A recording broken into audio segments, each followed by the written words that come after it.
Hard Hat's all about showing up to play hard, doing what it takes to win. If you want to cement legacy, win another. He's your third center. You don't want to pump him up too much, but it's hard not to. This is maybe the most I've ever agreed with you. Amtrak's playing some games, Noah. All right, Celtics-Knicks, it's set. Thriller in Detroit. Noah knows I was rooting for the Pistons, but it's all good. Celtics-Knicks, the hype begins. We'll see if we get any Knicks fans in here. And it's a series we've been waiting a long time for. 2013, the last time these two teams met. The matchups over the last 2 years were pretty fun, pretty hyped up, but I said it the other night, Noah, I don't know how much the Knicks can actually compete with the Celtics, and you were texting me during the game. You didn't know how good this Knicks team is, given the lead that they blew and nearly lost in the fourth quarter there. I don't believe in this Knicks team, but I really wanted them to win. That was the most stressed I felt watching a game. I don't know in how long. I was so stressed out. I did not want to go to Detroit, and everybody's mad because I was very. It wasn't actively Game rooting for the 7. Knicks. Yeah. So okay, can I just, if there's anybody that got mad at me for this is only because I have to go home in between games 3 and 4. And I was just picturing myself going at 4 a.m. to the airport in Detroit and coming back.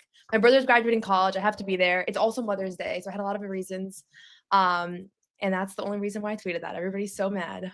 You can never joke around on the internet anymore, I've learned, even if it's literally so harmless. But I'm very excited the next one. I think that everybody wanted the series. And honestly, stylistically, I feel like we had the Magic Celtics series. And I want something different. I want You didn't enjoy star it? power. I love the Magic Celtics series, but I feel like Detroit would be more similar to that than anything else. So they're not that similar. I think that's waters it down a bit, but New York stylistically is exactly the opposite. And I think the Celtics are going to have a pretty good time with this, but I know we're going to get into it.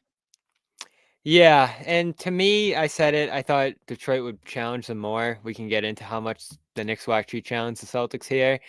Brunson, obviously, is pretty capable, and I went back and forth going into that series even, and I know I picked Knicks in 7, you picked you picked Knicks in how much? I think 6. Okay. I did, so actually. Right again. Oh, another, yeah. Yeah, so Brunson, I think, showed in this series he's the better player than Cade. I wasn't sure going in. I thought given the year that Cade have, he might be the best player going into the series. But obviously, the second best player on either side was Towns going in. And he had an amazing series up until some of the shaky moments he had in the second half of this game, fouling out, right, I believe, late there. So the Knicks are the more talented team. I think they're the more recognizable team. But you saw how you challenged the Celtics in round 1 by fouling them, by playing them physically, by having big, versatile defenders. And the Pistons have that. And we talked about it all year with the Knicks. You just don't know how much Brunson, Towns, their thin bench, their starters who are playing 45 minutes are going to be able to consistently defend the Celtics over the course of a game. And so, I've teased going into the series that I feel like this is a sweep. I actually want to look into everything first. Because I do think Mitchell Robinson, as much as I thought that was a little goofy, people saying that he was going to make all the difference, he changed things going into that last game. And that was a really good game. It was a game the Knicks should have had, looking back on it. The Celtics didn't have much to play for, so that might have been a factor in how much that was a competitive game. But when you looked at the 3 games previously, the Knicks weren't even close. And not only that, they were giving up droves of offense to the Celtics. So I don't feel great about the Knicks' ability to compete in this series. We could argue all day whether the Pistons would have been able to either. But I do feel like, low-key, the Celtics got the easier draw of these two teams. Or at least the better matchup, I would say.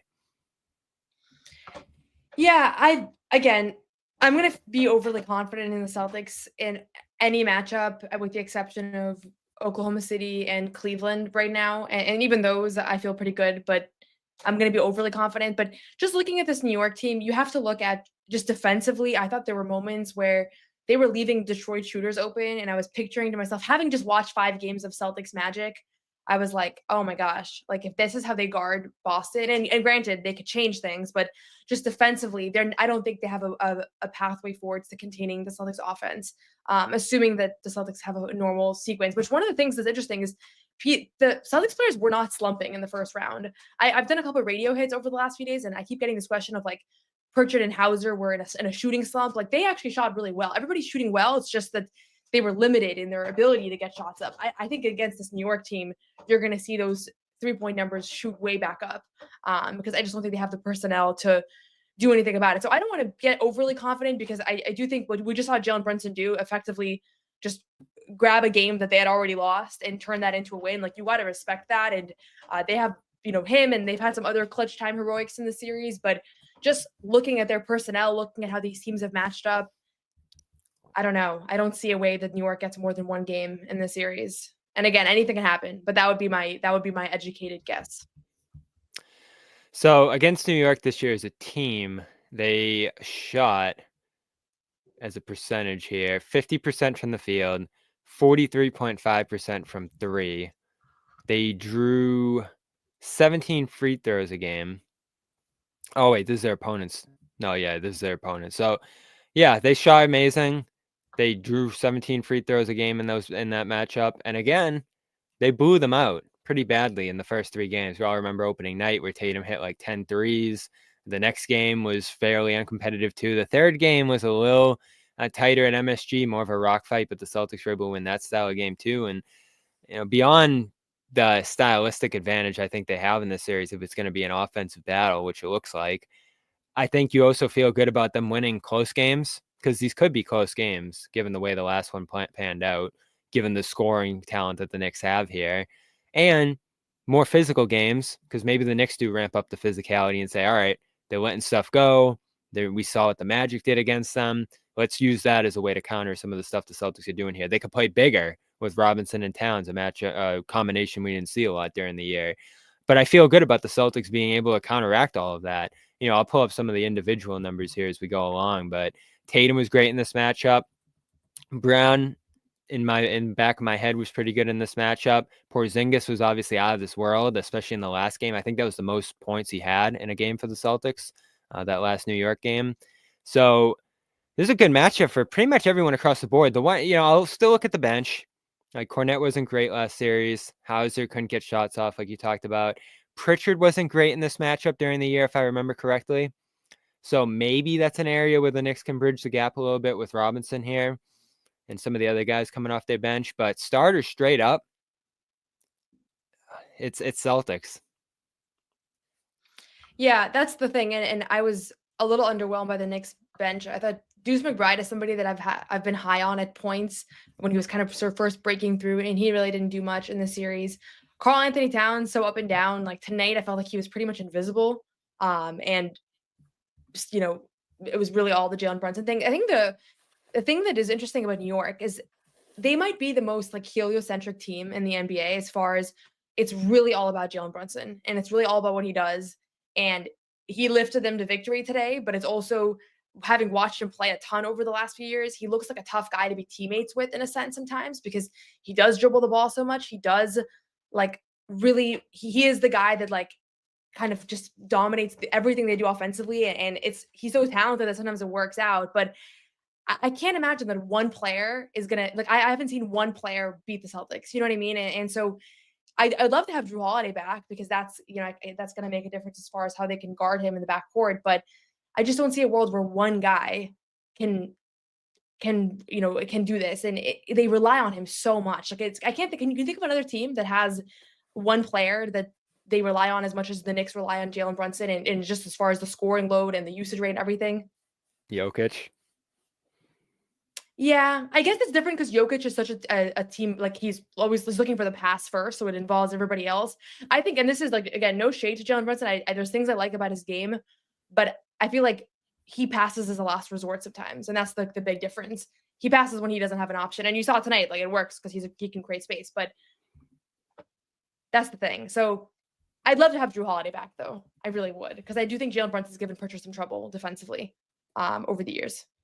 Yeah, I think that's important, and we'll see where he's at. We have a Zoom call tomorrow, and I doubt Joe's going to say much about it.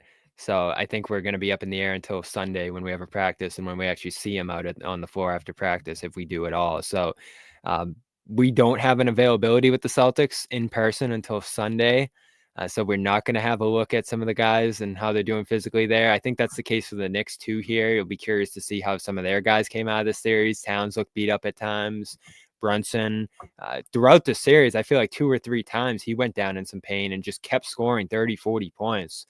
And I will say about him, and I know you showed him some love on Twitter after That wasn't this even game. what I was doing. I was just joking. He was I'm out of actually this not a big world. Brunson fan. I'm actually really not a big Brunson fan. I'm surprised. He seems like your kind of player. It's just my thing, and I've tweeted this a couple times. I cannot stand when players are first going for the free throws and then to make the shot. And I hated that play that they challenged. I thought that was a flop. But this is the thing, though. Like, this is my qualm with him, and I feel like SGA isn't as bad. So often when he's driving, you can tell he wants the contact, he wants the free throws above making the shot. You know what I mean? And like, it's fine if you get to the line a lot, but I want to see you try to score first and foremost. And so it's these guys that like are trying to get to the line above everything else. And he's made a career out of it. And it's not the only thing. You saw tonight, he didn't go to the line much. But that is why I'm not like a massive Jalen Brunson fan. I like him, but I wish he was less of a foul baiter. And I can already tell that Celtics fans are going to get so frustrated watching him. Are they going to do the flopper thing that the Pistons fans did tonight? Yeah, for sure. I mean, I think the whole basketball world really criticizes Brunson's flopping. So I don't want to like pile on, but it is like there is a distinction between just being good at getting to the line and being able to get, and trying to get to the line above actually trying to score. So I don't know. So I guess just to clarify that he's actually not somebody I'm a huge fan of as far as NBA players go. There's lots of players I like a lot better than him, but I respect him. I respect what he can do. And obviously he's had some big time. Oh my God. Is this Ahmed? Enough. I almost deleted this tweet too, because I was like, I don't feel like dealing with this. Come on, don't delete tweets. I know, that's why I didn't, because I was like, I need to be able to keep a tweet up. Well, I feel good about their ability to make them work. And that's going to be the biggest thing here. Does the offense overrule the defense for him? Does the defense become a bigger problem for the Knicks than the offense is worth by running through him every time and then having to have him be targeted on the other end every time? I mean, he's a guy at the end of games that you don't really have out there. So that was my concern with the Knicks, is that he's just such a target. And, thank you. And I don't like his ability to hold up. And it's one thing if you have one mismatch, but then you have Towns who, I love him. I love his game. He's another guy to me, like with you and Brunson, you like this game, but there's so much frustration around his game too for me. I loved him with Minnesota from the moment he came in the league. I thought he had so much upside. And then last year with Minnesota, he finally gets to the West Finals and is a big part of that kind of contender. So there's some hope for him to be competitive in a series. And he was great in this one. Shot making out of this world. The three-pointer is such a threat. But him too, the defense and the fouling especially. Yeah. I mean, he's out of control on that end. And it just has always prevented me from believing in him as a playoff guy, as a centerpiece guy in a team. I'm sure Knicks fans have debated that one all year, seeing what some of those other guys out in Minnesota are doing. I know you liked last year's Knicks better. I get why they did the move, and it's been, by and large, a success.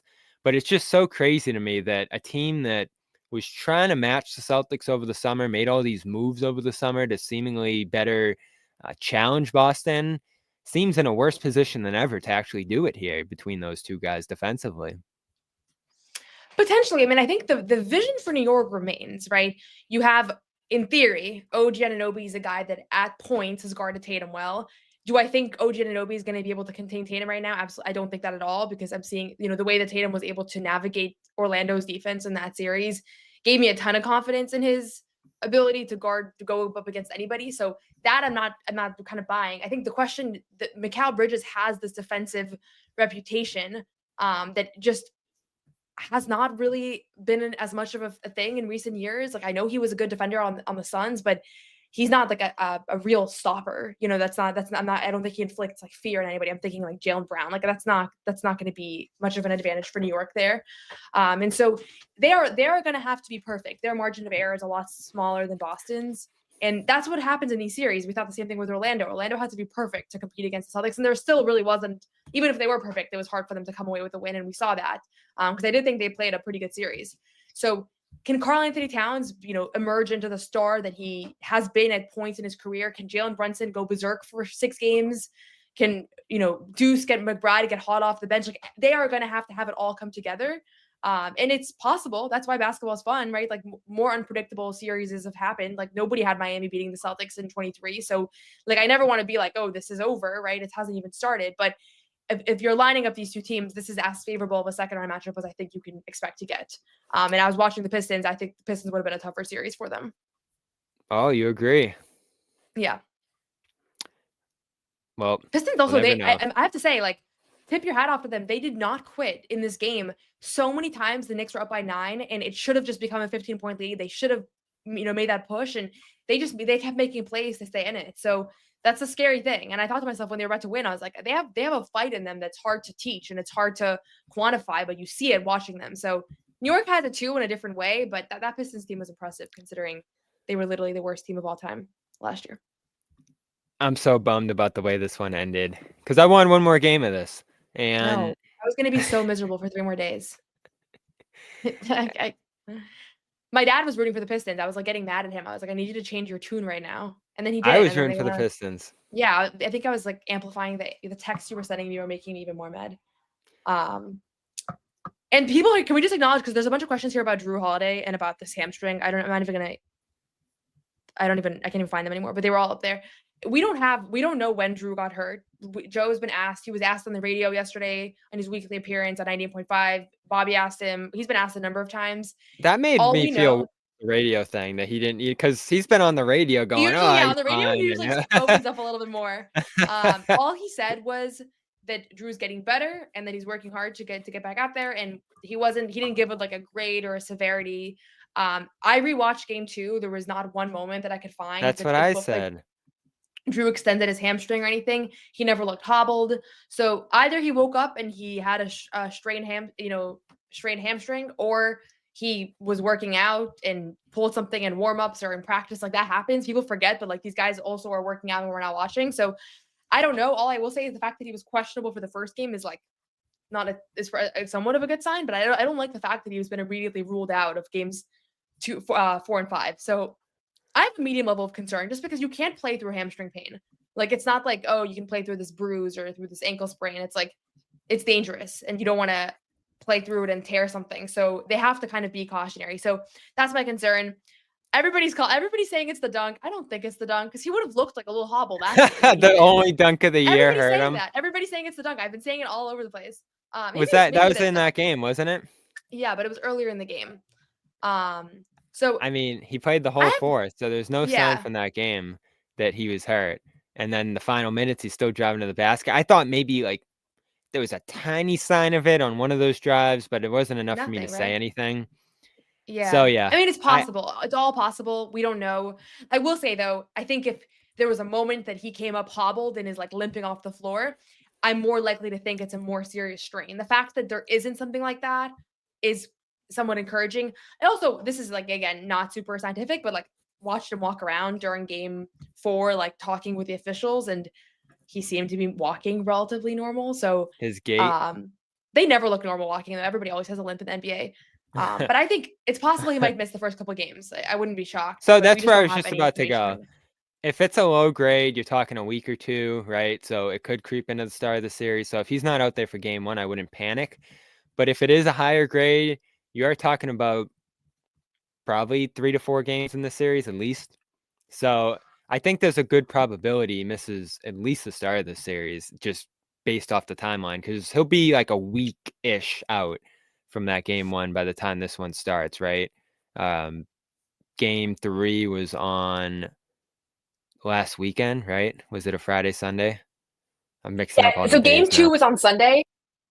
Game 2 was on. Can you hear me? Yep. Okay, I accidentally unplugged my mic. Game 2 was on Sunday, so he has a complete week between games. If I had to guess right now, I think he's gonna play in game 1. Game 1. If he doesn't play, it's not going to be like, oh my God, how did this happen? Like it's a hamstring thing. So we don't have a lot of it. It's really frustrating. I wish we had like anything. It's like we get emails when it's a serious injury. We got an email last year when Porzingis got injured in the finals, and we got an email about Jalen's knee. Should Jrue send a tweet? No, but we didn't get an email about Drew's hamstrings. That was a good sign, right? We're working with very little here, clearly. So I don't know what determines email versus I wish we had not. that for you guys. Yeah. What did you say? Well, the emails, think about it. When you think about what the emails were, it was the 2 serious injuries they've had in the last year. Kristaps' leg thing that required surgery, and then Jalen's knee. Those are the 2 emails we've gotten. Unless I'm missing an email, but I think those are the only ones. So they should be able to get through this Knicks team without Jrue. But these last 3 games have shown us that they are a lot better when Jrue Holiday's on the team. And Jamal Mosley literally said when I asked him about preparing for without Jrue Holiday, he's like, it's majorly different, this team. So nobody's pretending like it's not a big difference. So we want him back. There was a massive difference in the last series. And then you look at the matchups here. Tatum on Towns didn't go great last game. Towns went for 30 plus. I thought he beat him pretty badly one-on-one in that game, and that was a big reason the Knicks were able to be competitive. So that's where you want Jrue able to contribute here. And so we'll get into some of the matchup stuff. I want to let everybody know that if you are looking to go to game 1 on Monday, and it is officially on Monday, they got the series all scheduled out here. You want to go over to Game Time to find your seats. So go check it out right now. I've been to a lot of playoff games over the years covering the team, but also as a fan. And there's no better experience than being there as a fan in the Garden or at MSG, which I would highly recommend. And these are going to be tough tickets in this series, but Game Time has them. And if you want to go to a playoff game, it's kind of a once in a decade sort of thing here. It was 12 years ago these teams last faced off. Game Time makes getting the tickets faster and easier, even for these hard to get playoff seats. Prices on the Game Time app actually go down closer to tip-off, so maybe you want to check it out on Monday ahead of Game 1. I'd actually recommend going to Boston games over New York games in this series price-wise, which isn't usually the case. With killer last-minute deals, all-in prices, views from your seat, and the lowest price guarantee, Game Time takes the guesswork out of buying NBA playoff tickets. Save up to 60% buying last-minute tickets for sports, concerts, comedy, theater. I have some concert plans coming up during this series that I'm really excited about. Kendrick Lamar. Zone deals save you more when you choose a section like Game Time Choose Your Seats. And toggling the all-in pricing feature shows you the total up front with no surprise fees at checkout. And for those concerts, you want to know where you're sitting, and that's where the panoramic views of your seats comes into play. My favorite feature on the app. Most flexible customer service policy in the industry, and Game Time will credit you 110% of the difference with their lowest price guarantee. So use code CLNS and get $20 off your first ticket purchase over on the Game Time app. That's CLNS for $20 off your first purchase. Download the Game Time app, create an account, and redeem code CLNS for $20 off. Last minute tickets, lowest price guaranteed. And the price for Game 1 right now is $228, which Okay. is honestly not that bad. I mean, I know it's expensive, but if you think about the regular season, like all the I big think time the matches Game were 3 prices are going to be scary. Game 5? Game 3 in New York. Oh, in New York. Oh yeah, I forgot people live in New York too. Game 1 though is $228. If you think about it, like I was looking at tickets during the regular season, that's like not far off from what a regular season game between the Celtics and Knicks are. So I don't know why. I feel like the playoff games are usually more expensive, but so far they haven't been too bad.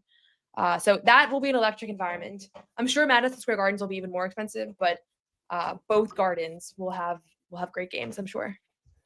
So Game 3 is $274, so it's a little bit more expensive. Yeah, the Garden's really tough in New York, but it's special. And that's why I'm excited for this series. Listen, I'm low on the Knicks' ability to compete. They could surprise me. What I'm not low on is how special this thing's going to be. And John was texting us before this he tweeted rather, that this isn't a rivalry. It never has been. I'm willing to agree with that. But what is it? It's two of the loudest, proudest fan bases in the league. It's two arenas that won't be easily invaded, but both sides are going to try. You got the proximity. You got two fan bases really hungry right now. And I think the Knicks fans, as much as the regular season might dissuade them, or last series and the struggles they had against Detroit might have them low, once this thing actually tips off, they'll be telling themselves that they're capable, and they'll be believing. And, maybe there's some doubt with injuries on the Boston side that they can buy into here. They'll find something to buy into their ability to win this series. So this thing's going to be out of control. Like this matchup, especially the two fan bases, the trash talk that's going to happen here. I'm sure we'll see the Knicks fans in our chat before long. These are going to be close games by and large, I think, for at least part of these games. And there is real star power on the other side. Now, are there guys, the Brunson thing, you make a good point with that, the flopping. I think that's something people will latch on to. I'm not sure where else they'll go here unless there's some confrontations or something else. So that's going to be the obvious one. It's not, you can't predict these things because nobody would have known that KCP was going to be the villain. And 5 minutes into game one, he became the villain. So you just don't know. Yeah. But my point is here, this is going to be a special atmosphere. This is going to be a special matchup. It got stolen from us last year when I was really excited about it because I actually like the Knicks' ability to compete. In that series, having a 6-7 game push from New York, I think would have been what happened if the Knicks went into that series healthy, but it's a different team this time around. I'm glad we have it because we didn't get it last year, and I'm ready to be pleasantly surprised about how competitive and how long this series will go, because if it goes 6-7, look out. I mean, it's just going to be explosive, the atmosphere for this thing. And I've never been to a playoff game at MSG. I'm looking forward to that. The regular season games have been special over the years that I've been there. But just sit back and enjoy this thing because these are really two of the more special teams when it comes to the passion of their fan bases. And if it is competitive, it's going to get a little crazy. Yeah, no, I'm excited. I think I was thinking about this because I like John. It's not really a rivalry at all. Like there hasn't. But there's some history. There was a mellow battle. There was that mellow battle. It's not doing much for me. But what I will say is, and maybe this is personal to me, but I feel like the cities are more rivals than anything. And obviously New York is bigger and better, and that's the vibe of it. I love Boston, lived here my whole life, so I have a bias here. But I think if anything, it's like you're talking about two northeastern cities that have a lot of people that have lived in both places, a lot of synergy, and that's kind of like the side of it that makes that it feels like more of a rivalry than the actual basketball teams. I'd love to see these teams become a rivalry, and it doesn't take much. Like one heated game one could make this more of a thing. And I think they need new rivals in the East because we saw what happened with Miami. They're irrelevant now. The 76ers are irrelevant. The Bucks seem like they're heading in that direction. So they need like new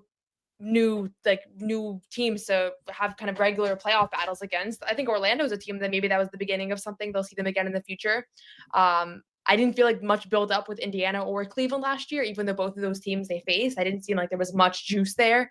Maybe it'll change. So I'd like to see it happen. I don't know though. Something needs to give. Yeah, and we'll see how that progresses over a series too, because a lot can change in either direction with the health, with a whole different rotation dynamic. Maybe guys who weren't as effective during the regular season change things around on either side, or vice versa. Maybe the bench for Boston isn't as good as we saw last series. I do want to pull up the Pritchard thing because we obviously wrote about him this week, and it had some mixed feelings about his series. You mentioned the lack of shot results for him in that series, or shot attempts rather. I think that's always a factor when he struggles, when he doesn't do as much offensively. And I think that panned out as we were trying to figure out some of the stuff late in the year that he was going through there. But I do want to pull up his numbers from this series because off the top of my head, I don't remember him being great in this series. And when we're talking about Holiday, he was? Pritchard was good in the series. He averaged 9 points a game, shot 50% from the field, 40-something from three, like had 3 games in double figures that were all efficient, 19 points a game 1, 14 points a game 2, 10 in that closeout game 5. His defense was great throughout. So he's not a guy that he wasn't like a third. I'm remembering the option. last game. It was the 8 points in the last game there. 10. I think. The last one, 8 points in 30 minutes. He didn't but have 10 again, in that game? I'm seeing 8. I don't have this in front of me, so you must be right. Damn, I've said that wrong like 3 times. So I've been saying it all day that he had. I'm remembering the last game, but you're right. He was 3 of 3 from 2. He was 0 of 3 from 3. Wasn't super involved in terms of shots, but 3 assists, 1 turnover. So I think what we learned about him in this last series is that even if he's not, he had 10 points. Where are you seeing 8? He had 10 points in the last game. Not to make this the thing, but I'm just looking in the overtime game. Oh, you're looking against New York. Yes. Oh, sorry.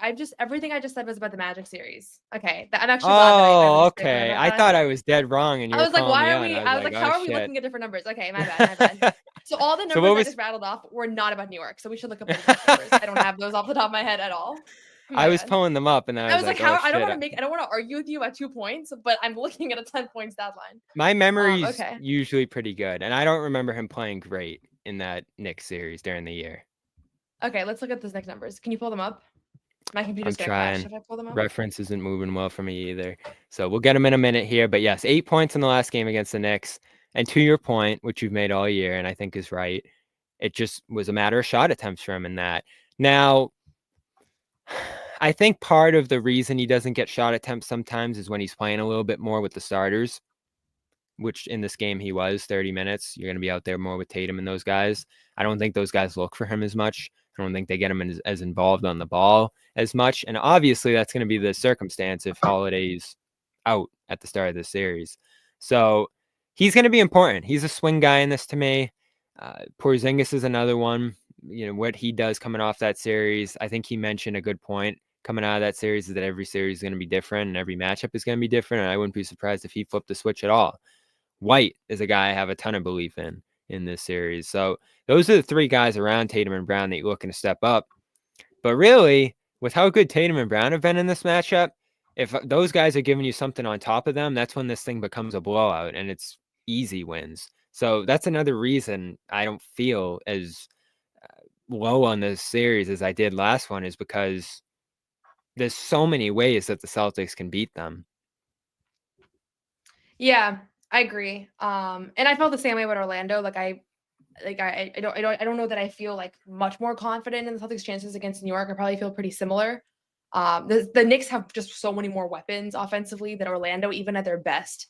It's like you needed to have somebody go off that hasn't been going off at all. Like here you have guys that are proven players, right? Like Karl-Anthony Towns, a guy that can give you 30 any night.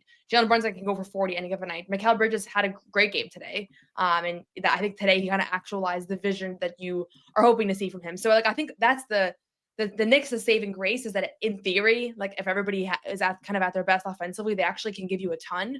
I just think that's not much of a game plan. Like it's not what we've been seeing all year, and it's not what we've been seeing against Boston. But yeah, So I'm curious about Porzingis. That's against New York, real quick, because I finally get the numbers. 41 from the field for Pritchard, 32 from three. He had 34 shots through the 4 games, I believe it was, between these two. So that came out to 8 shots a game, a little below his season average. So not as involved in those games, didn't shoot as well over the lower number of shots, 9 points, 4 rebounds, 3 assists. So it wasn't all that different. He got to the line a little bit, it looks like. 3 or 4. Assists, 13, turnovers, 3. So he didn't shoot as well over a lower number of shots, but everything else was pretty much the same, and he was a plus in the plus minus.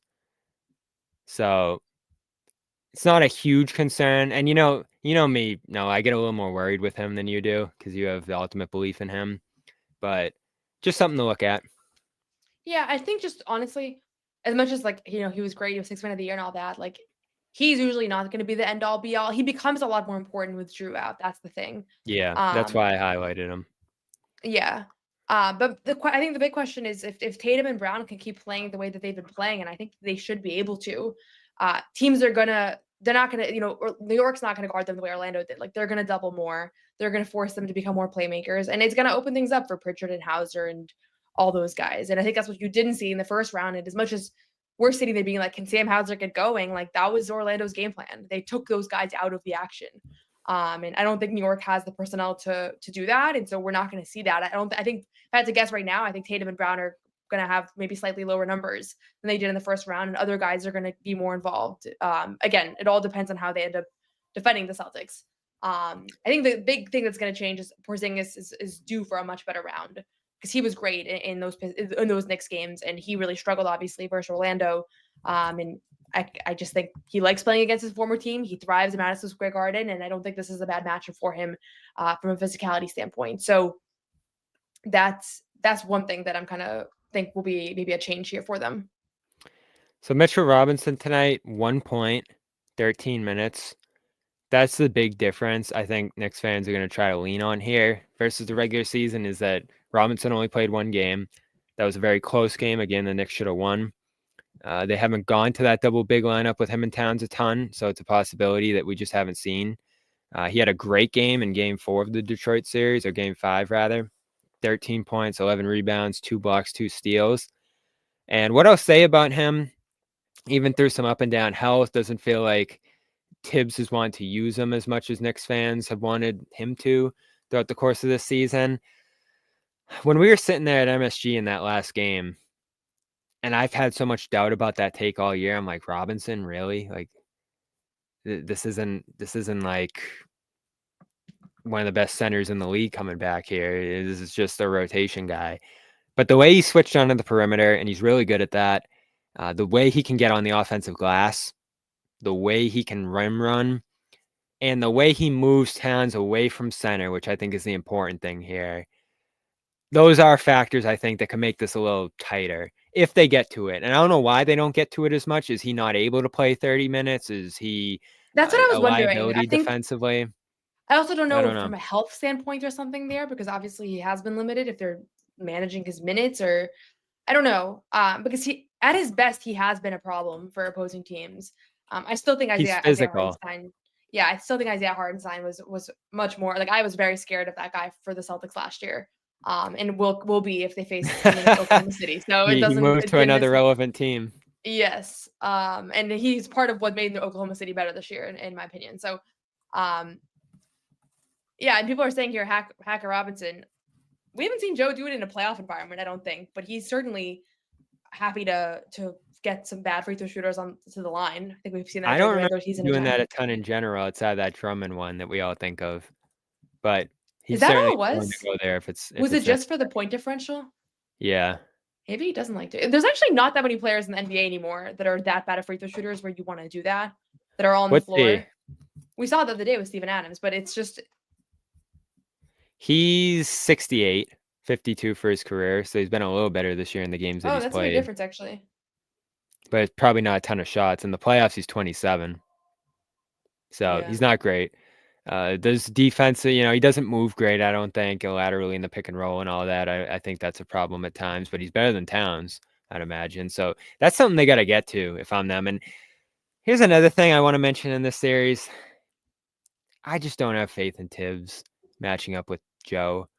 And I know this sounds all crazy, the positivity I'm emulating here for the Celtics, but I just watch these games during the year, and the Knicks don't get the threes up, so that limits their ability to compete. The lineups I don't think are great for New York.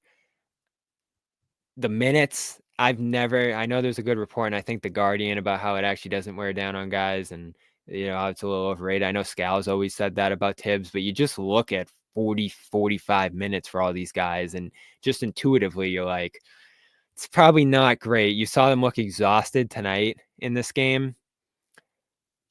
I just think Joe has such an edge. The roster's better, but I also think the coaching's better on the Boston side. And I don't see enough schematically from Tibbs, who's a defensive coach who should be able to scheme up a little something here to slow down the Celtics. It was the opposite. I never saw the Celtics look offensively better this year than when they were playing the Knicks. It was unreal. There was no resistance. They got all the matchups they wanted. Tatum had some of his bigger games. That last play, Noah, you were there. He just lines up OG. They're down 3. It's the end of the game. OG should be about as good of a defender on Tatum as anyone in the league for that moment. And not only could they have fouled there to prevent the Celtics from hitting a game-tying 3, but there's no help. OG's on an island. He gets hit with a step back. Tatum drains it, and then they lose in overtime. That right there was the Knicks' chance to win. And because of coaching and because of OG in that moment being unable to stop Tatum one-on-one, and because of Tatum's just comfort in this matchup, they go into overtime and steal that game that they really didn't need. And the Knicks needed that one a lot more than they did. So when they couldn't win that game, and Porzingis is hitting this 3 over Brunson in overtime from like 10 miles from the basket, I'm just like, it was right there where I'm like, if these two teams meet up in the playoffs, and they might be good games, they might be tough matchups at times, but I think the Celtics are going to sweep this thing. And again, I want to look into the numbers. I want to get all that information, but that's just my gut feeling going into this one. I'm not locking it in yet, but it's just how I'm feeling right now. Okay. I'll lock in my Celtics in 5. I think I had it regardless. But I will just say that, like, I remember after the Knicks Celtics game in Madison Square Garden in April, Derek White was asked, Joe Mazzulla was asked, a bunch of guys were asked about whether How much the does it sweep gives mean? them confidence. Yeah, and granted, it's a media talking point that you're not going to be like, it means so much. We feel so confident now that we won all 4 games. But at the same time, they know that it doesn't necessarily equal that. Like we've seen all the time where certain teams will play better. I mean, the Bucks beat the Pacers 3 out of 4 games during the regular season, right? And the Pacers were clearly the much better team in the postseason. Again, I'm not saying that I think New York's the better team here. I don't at all. But I don't want to overdo the whole like regular season sweep thing just because a lot of times it doesn't necessarily translate. And there are all-star players in New York. They are going to have the Madison Square Garden crowd behind them. They've shown that they, are good in the clutch. Jalen Brunson's clutch player of the year thing. Like, I don't love that award. I think it's a little bit, it sounds like the most representative award, but he earned That it. shot and you're tonight seeing showed it. he earned it. And That not was just silly. that shot, but the plays that came before that too. So again, I have Celtics in 5, but also, there's a lot of variables here, and it's possible that New York comes out a little bit different schematically than they did during the season. You would imagine that they're going to try to do things a little bit differently because things did not, the way that they guarded the Celtics, the way that they, allowed them to fire up a million threes. You think about that home opener, that was like that was the game they almost broke the 3-point record, and then they couldn't do it at the end. And they never did it all year. I thought they were going to do it. So you're going to see them try something different. The question is, do they have the personnel, the schemes to do it? I haven't seen anything from them this season to make me believe that. And so it's so hard to make playoff predictions because it's so speculative. Like you can be the best basketball mind in the world and you're going to get half of them wrong. That's why I hate kind of making them. But right now, all the signs point to this being a pretty good second round for Boston. And I'm trying to not think ahead, but I'm already thinking ahead about like the round after that. Someone mentioned the second game Pritchard played, he had 25. So there's some evidence of him playing great, like that regular season best version of himself in this matchup. Hauser minutes, I'd say. Nothing crazy, but if he goes 2 or 4 in these games over 8 to 10 minutes or 15 if necessary, I think that's a win for him, along with some defense. Keita played that second game as well, so like those early games were that stretch where Keita seemed to be breaking through. I think it was Luke on opening night. Yeah, he played the 20 minutes on opening night. Tillman was playing back then, believe it or not. And then you go to that third game, which was a little bit of a tighter one. The bench was more limited in that game. Towns was better. Brunson was better. Hart got going in that game as well when the Celtics were leaving him.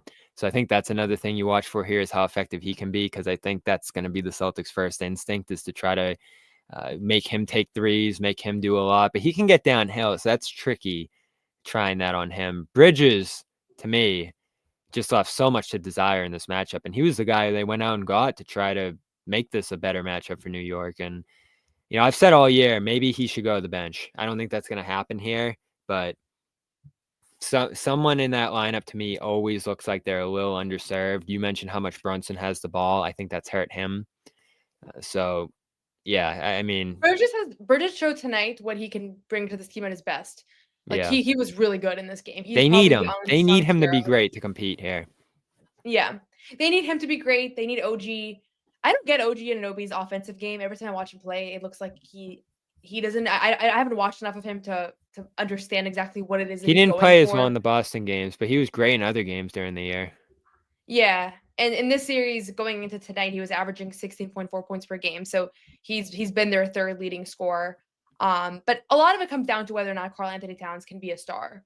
Like that's a big part of it, because Jalen, I have almost no doubt that Jalen Brunson is going to be a great player in the series. He's been great in these playoffs. I think that he's shown that he steps up for the moment, but that's not going to be enough. He's going to need somebody else to do it with him. And Cat, Cat can do that. And again, I really want Jrue back because Jrue can guard everybody. Jrue can guard Karl-Anthony Towns instance. We've seen that over the years. I think he can, you really want him back for this matchup. You want him back in general. I think just honestly not seeing him for those 3 games made me miss him more.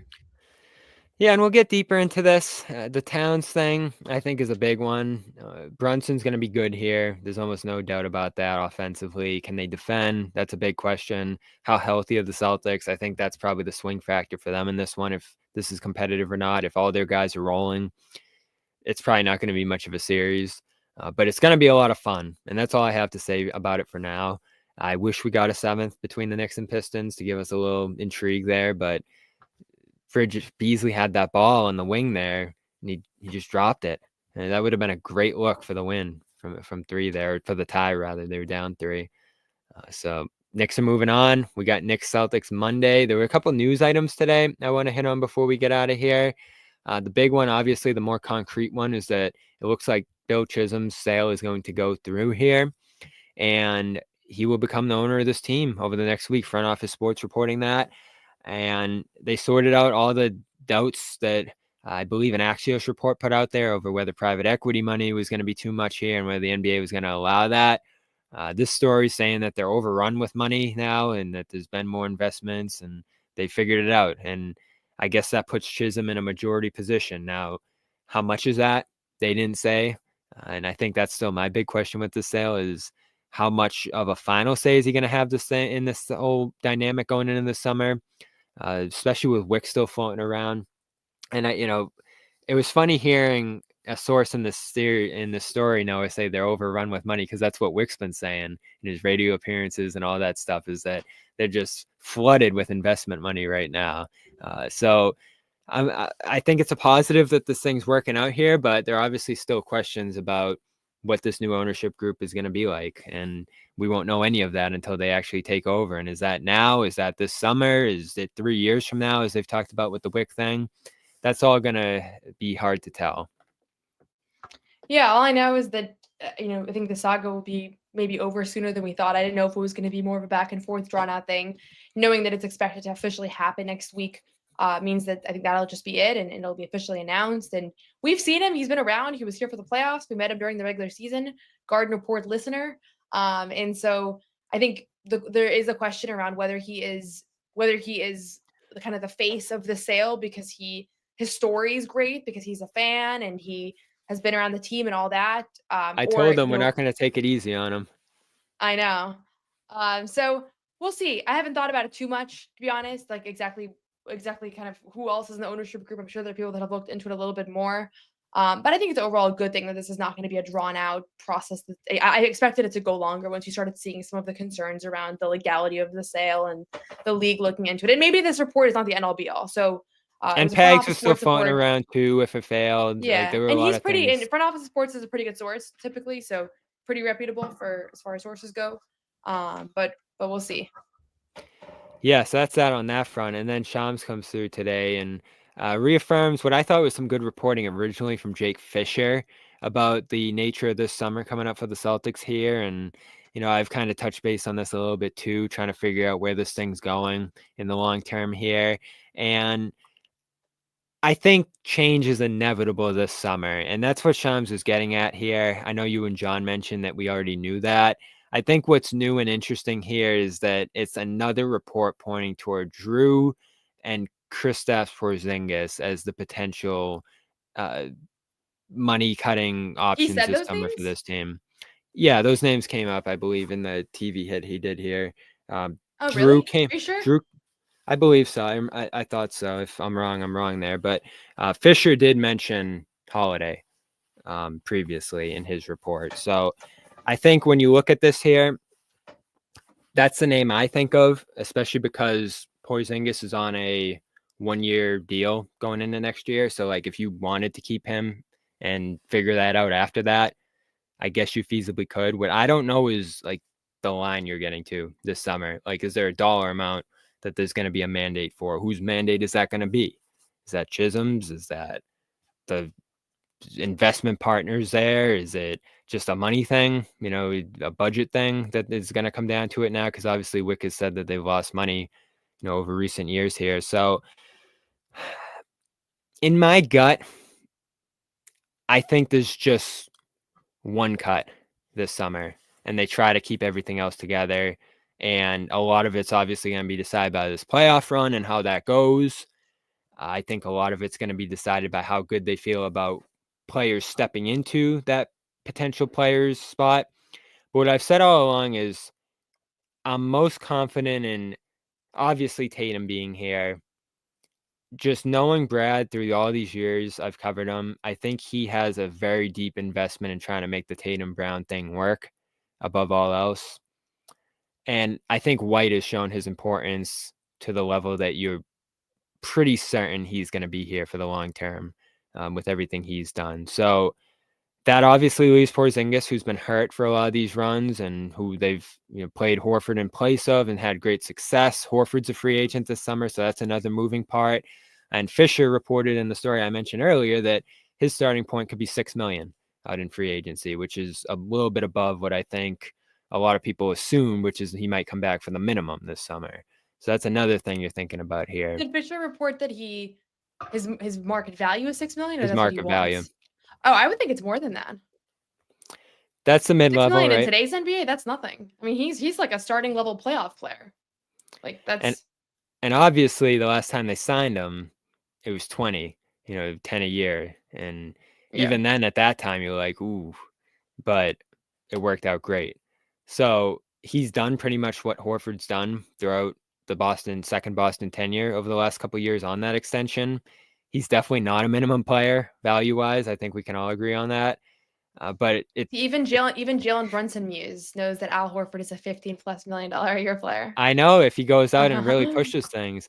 Now, I have a lot of respect for his agent, Jason Glushon, who has gotten these guys top dollar, who negotiated the Jalen extension, who negotiated the Jrue extension, and that Sam Horford Hauser's extension we just mentioned as well, along with Hauser. So this guy has gotten some real money out of this team.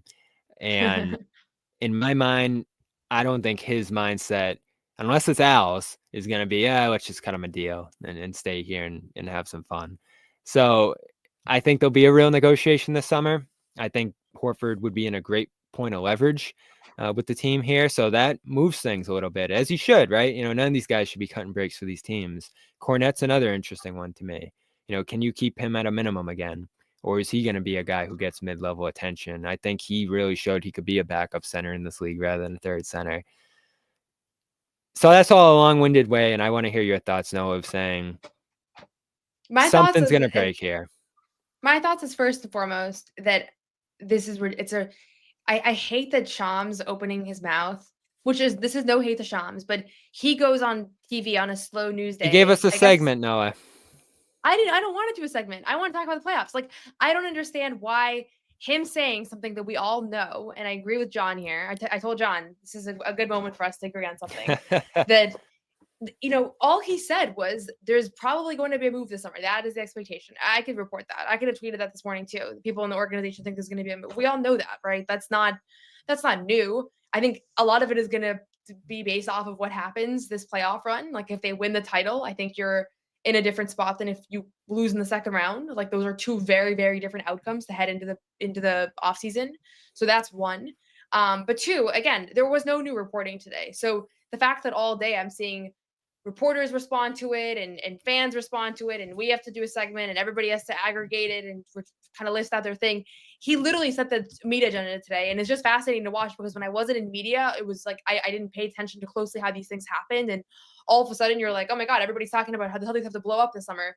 And then now that I'm in media, it's like, oh, literally one reporter just kind of said it without any new reporting, and now we all have to like make this a big thing. So that's not me saying that there's no legitimacy to it. Like, I think we all understand the situation with the cap. Wick said it a couple weeks ago. I thought that was more telling when he went on WEI and said that no team's going to be in the second apron for more than 2 years. Like, that was the most substantive thing that we've gotten in the last few months as it relates to the cap space and all that. I'll just say I agree with you on the Jalen Jason thing. I don't think they're going to want to blow that up. And I know Jaylen Brown is an easy way to get off of the money issue because his contract is so expensive. But at this point, if you're a Celtics fan, and I think you're rooting for that, there are just so few players you can rely on in the playoffs the way you can rely on Jaylen Brown on both ends. And so I think fans are going to be disappointed with whatever the return is.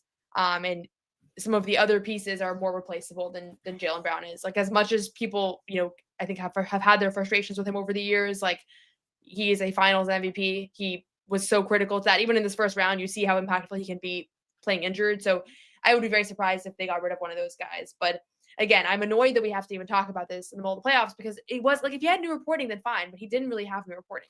Yeah, and that was actually the Fisher thing. When Shams speaks, it's so powerful that it's like he could literally be like, the Celtics were, whatever he wants to say. And it's like, we all have to be like, oh my God, Shams said this. And I think it's just kind of wild sometimes because he didn't really report anything. He just said what we all know. Yeah, and the Porzingis and Holiday things were Fisher, I believe. So that was a report from March.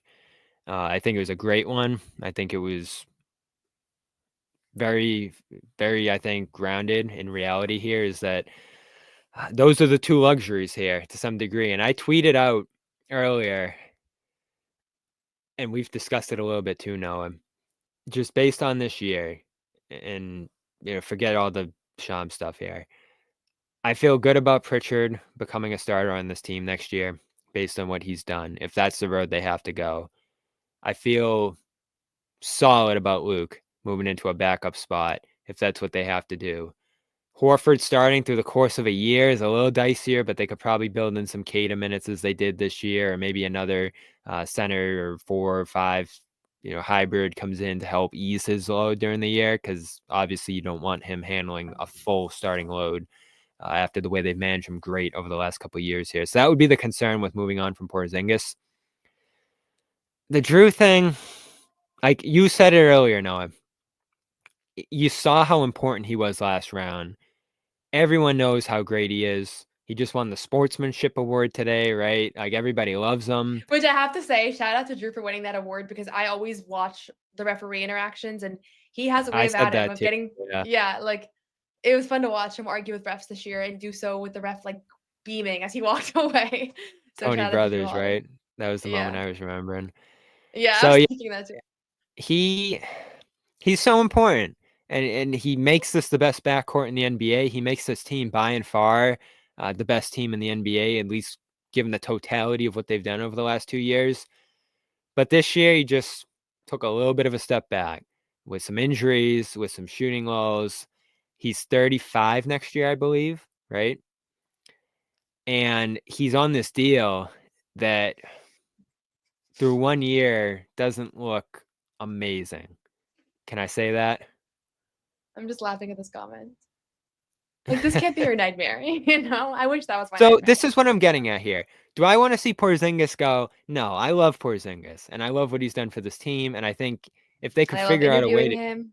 yeah, I mean, we'd have no more quotes if he was gone. Holiday, I love him despite what people think. When back to my bring him off the bench and stuff like that. But this is the new reality of the league. You can't have a super team anymore, and they've been so fortunate to have a super team over the last 2 years here. And so when I say Pritchard's ready to start, everyone freaks out because they're like, "No, he's not. Are you kidding me?" On a team that doesn't have Holiday, No, Pritchard's he's ready probably to start. starting for you. Right. It's not. Is it You don't ideal? need to have 5 starters that have no holes in their game. Like, that's a really Yes. hard thing to have. That's what they had last year, so everybody wants that. But So everyone's going to hold it to that standard. You I think might Taylor have a Schreiber's gonna weakness be at a good. position or two. Right. And so it comes down to Pritchard. Is he ready to start? It comes down to Al. Is he ready to start again?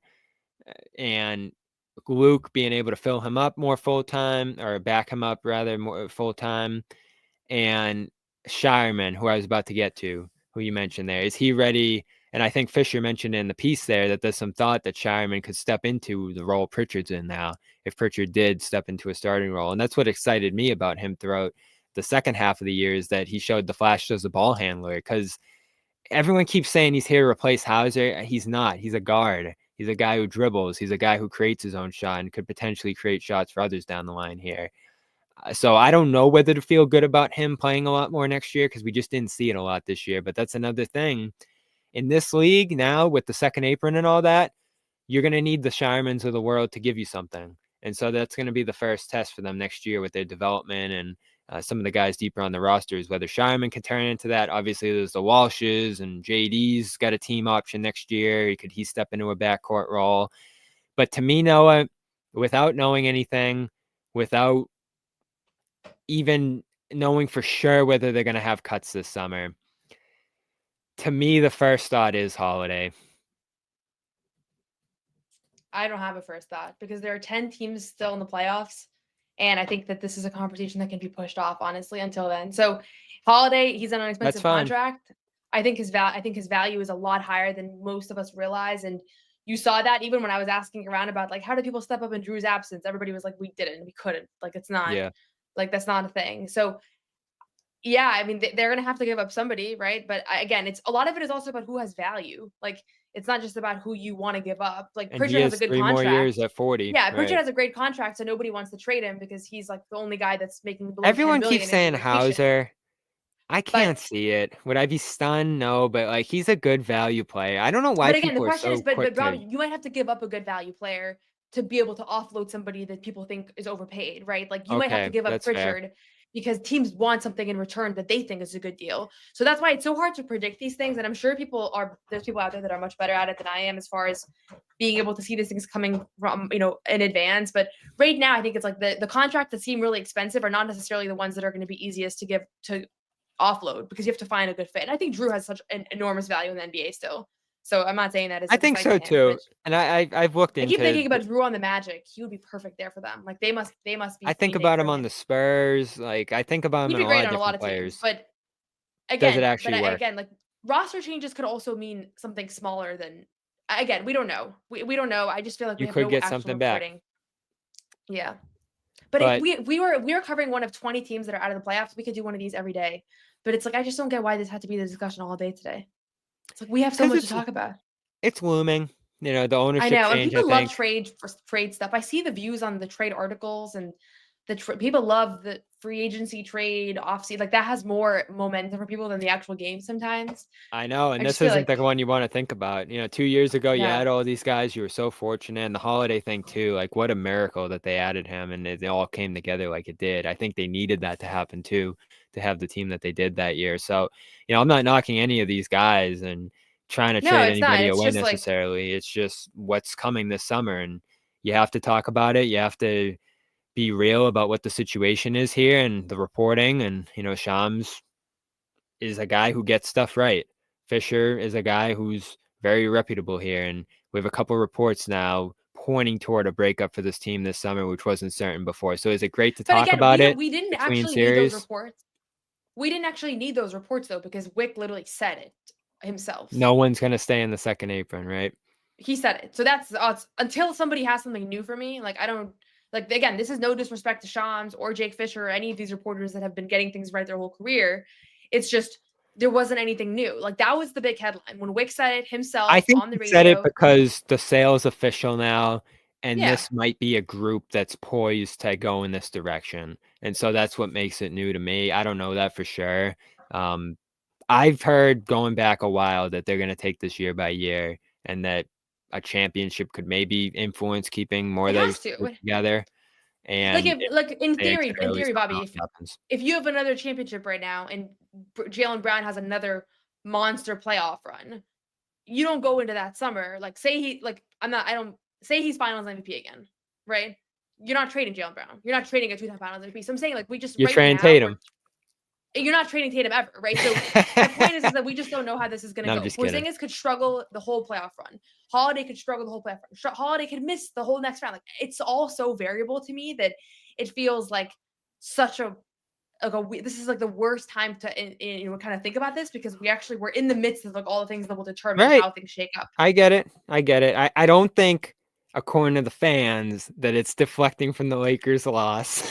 I don't think it's that necessarily, but I also think that the way that we discuss sports in the national level, like I've actually watched. This was like the first day I've been home all day. I had like ESPN, NBA on. They talked about the Lakers and the Celtics, and I wanted to hear about like the teams that are winning, like Pacers, not just the Tyrese Halliburton's dad and that. Like, let's see, actually see like how do they win the series? Like, so I don't know what their motivations are, but I don't like that it sets the agenda for what everybody else has to talk about ultimately.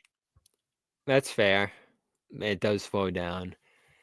But I've been talking about this for a long time. Like this, I know. when you And look at, I would have been happy to talk about it yesterday. I just don't like talking about it because Shams brought it up.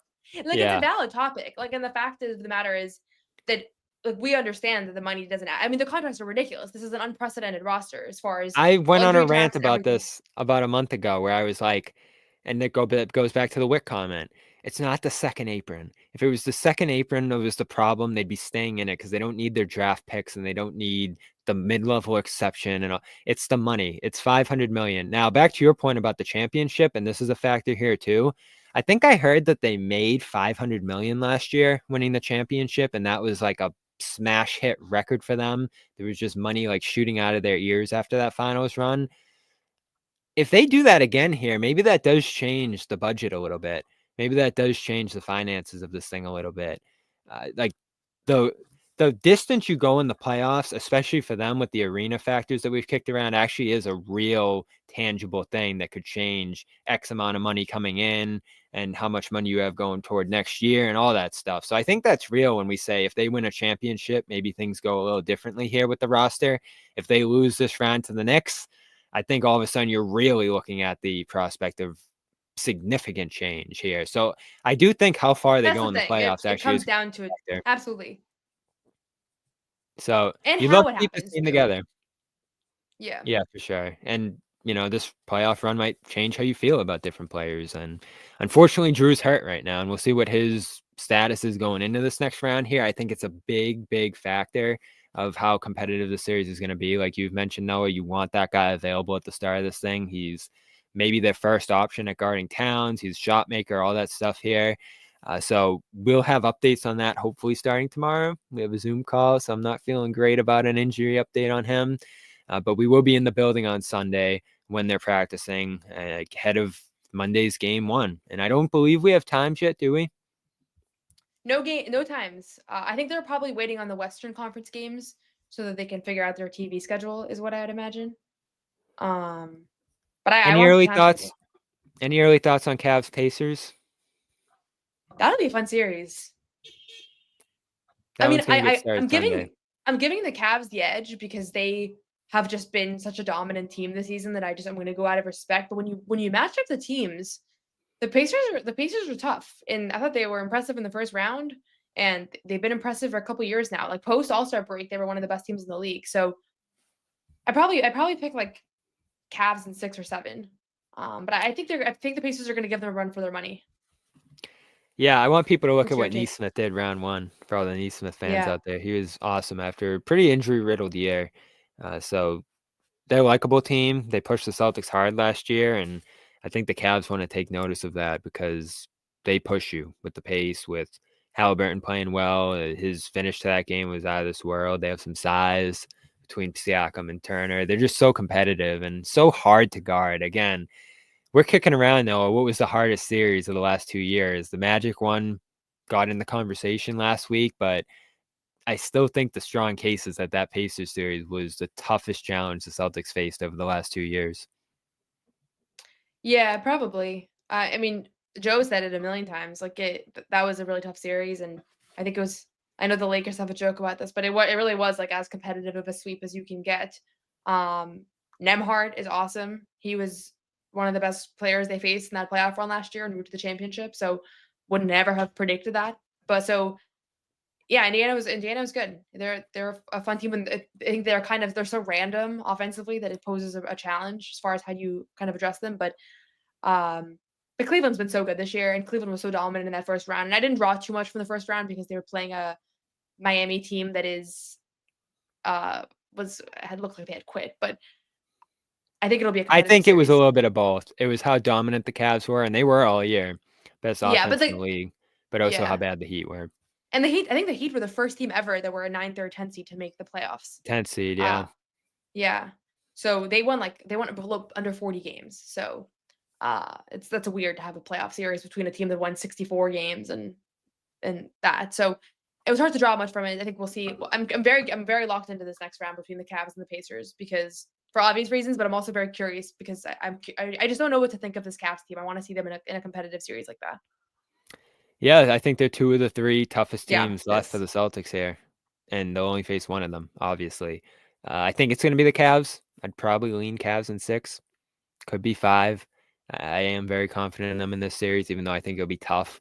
And they won the first game handily. The last 2 they played were in April, and the Cavs were resting guys, so it's tough to read from their regular season series, kind of like Celtics Magic going into that one. So you might feel a little similar to that in that Pacers are probably going to challenge you more than you think if you're Cleveland coming into this one because of what they've done the last 2 years and what they did last series, which I had Pacers in 7, I believe, in that series. You had Bucks, right? So you can watch this back.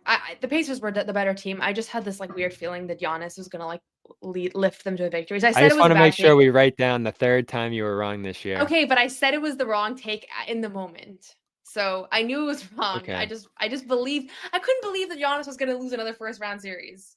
So that's that. I just had a hard I time almost with picked the matching up those two Pistons. teams. I was You too picked the scared. Pistons, or you almost did? I Yeah. almost did. I went Knicks in 7. You wish. Let's count it back. So we both had the Heat. We both had the Cavs, rather. We both had the. You had Celtics in 5, so that's a win for you. What was the other series? Knicks in 6, win for you. I had the Pacers. That's a win for me. So we're 2 and That was 1, so or stupid. I you're should 2 have and just 1. said. I knew the Pacers were going to win. What about the Out, West? out We both west, had we the both had Lakers. Thunder. We both had the Lakers. So that one splits. The 2-7 was. Who was the Oh, you had the 2-7? Rockets. So we'll watch how that one unfolds. That could be a big swing one. And then the 4-5. Did we both have the Clippers? I had the Nuggets, I think. I don't remember. And what's going on in that game also? I haven't even seen. So we're gonna have to tally that up. I think it's 2-1 you right now, based on the results we have so far. Good. Okay, Clippers are up by 9 right now. Okay. 4 minutes left. I don't remember if you Okay, picked we're the gonna get a Nuggets or game 7 over Clippers. there. That's good. Really? Is that little time Yeah. left? Well, 4 minutes left, so we'll see. All right, that's We plenty can of watch the time. last few minutes here. 105-96 with 4 minutes left. All right, we'll see. We're not going to sit here and watch that. We're going to go actually watch it. And I appreciate everybody joining us here, rather. Appreciate Noah for stopping by and previewing this. Check out all her work. She put out a Jaylen Brown piece today coming out of that first round that I think was a pretty good look at what he fought during that round and how effective he was in that first round. We didn't even mention him here, Noah, as a factor in this series, but Yeah. I mean, was he was great too. uber efficient. Yeah, he was way more efficient than he was during the season, despite clearly being limited. So it was overall, he had some high impact moments there. Yeah, and there were moments in the series where he did look a little more hobbled. I'd like to hear a little bit more about how that progressed for him and the highs and lows he went through there. But again, overall pretty effective in the end. He had 20 points in 3 out of the 5 games, 36 in one of them. The game that Tatum missed, playing 41 minutes. He played 41 minutes twice in the series. So all in all, great stuff from Jaylen there. And he was effective during the Knicks all season too. So I want to give him a shout out as well, because in Garden Report fashion, we didn't get to him until the hour mark. And there's no reason. It's just us now. Yeah. Porzingis. I guess we didn't like do Tatum either. I think Tatum is just so obvious, right? He's Yeah. coming out of a blazing hot series. This matchup was so good for him during the year. Again, I don't think I saw him play better against a team than this one, especially his opening night was like the height of his season. So I feel great about him coming in this one. I'm ready to be surprised. Like, is there something I miss, Noah, when it comes to the Knicks that I'm just overlooking in all my sweep talk? I think the Knicks that we thought about in the offseason, like the Knicks that we haven't necessarily seen, but there was a reason why that team seemed formidable, at least in the moment, because on paper they have a lot of talented players that at their best could do a lot, and so it just that's not going to make me pick them, because in theory they had 82 games to show me something that I didn't necessarily see, but they have a chance, like the same way that Orlando I thought never really had a chance because of their lack of offensive weapons. This team has that, and so. And you never know. Celtics could go cold. Like things can happen, right? That's the whole thing with that's why these series are so tough. So we'll see. But I'm looking forward to it. I'm very excited. I'm very glad the Knicks won. I really wanted that round. But yeah. And thank you. I can see. So I have thank you, Ahmed, for putting a link to my Jaylen Brown article, because I can see people clicking on it because I have my analytics up. So I see people going from YouTube to my story. So thank you. That's how locked in Noah is to reviews. That's how locked in. Well, I was curious because last time we did this, people actually went to the story. So you can read my column about Jaylen Brown. We have a Pritchard story out too. We do. I don't have it, but it was good. And do you have a podcast coming soon?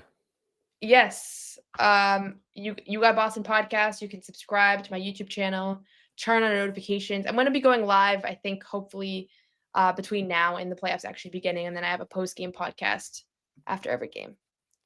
Best Celtics reporters in the game. I love the plural. I think people are going to like me again this series, Noah. Listen to this. Noah's doubting the Celtics more going into this series than me. Who said that? Everybody hear that. You got Who said Celtics that? in 5. I got Celtics in 4. That's not me doubting the Celtics, bro. That's not. You're doubting that they're going to sweep them. Okay. Noah's be putting right a again. lot of doubt in the Celtics going into this series. Hear it here. Yeah, a five game prediction is really, really doubting the Celtics. Well, we'll see what the fans think too going into this one. We put a poll up. I don't know if Ahmed has the results. Oh, there we go. Celtics in 5 is the overwhelming favorite. Not a lot of people scared of the Knicks. 1% think the Knicks will win this series. We'll have Knicks fans up in this chat soon. I heard that there were a few, but we'll see how that game 1 goes. Game 1s can be a little scary and sometimes shock you and don't necessarily tell the story of how a series is going to go. So if they do get a game, it might actually be the game 1 coming out of this one and what Brunson's doing there. Are you going to join us for Man on the Street now? It might get dangerous out there. Yeah, I'll join. I like Man on the Street. I like talking to people. All right. Well, here's a throwback to the last time we did Man on the Street in New York. No, we're not doing it. No. We're talking about 20 years. You guys haven't been to the NBA Finals. Excuse me. Do you see how we look? Tell me why, right at the bat, tell me why the Celtics aren't going to win the East this year. No, the Celtics are not good this year. KP's not good. He's not good. He's a bum anyway. He's a bum? He's a bum anyway. He's a different team. He won Boston. Right, we got to the second round. Now we get into the Eastern Conference Finals. I wonder what's missing. We ain't got nobody. Tell Dolan spend that money, man. Word up, man. You heard it here first. You heard it here first from the Knicks fans right here. All right. Yeah, let's go smoke a blunt, man. That was a was fun born one. to do Man on the Streets in New York. I texted him that we were doing it round 1, and he was heartbroken. But we'll get him back out there for the finals.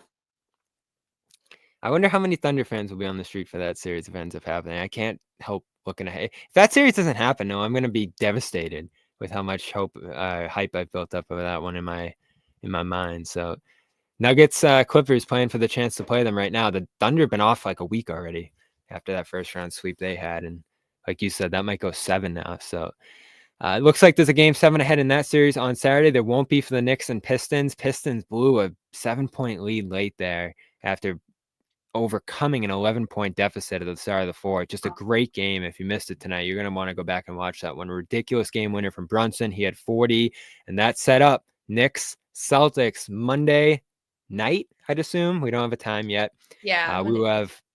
We'll have some updates tomorrow. I hope Celtics are getting on Zoom at 12 o'clock. So follow along with Noah and I for some quotes from that one. If something crazy happens, maybe we'll go live. I hoping to get some Knicks perspective on here on the Garden Report as well. So subscribe to the podcast over here. You'll get all the post-game shows coming up in that series as well.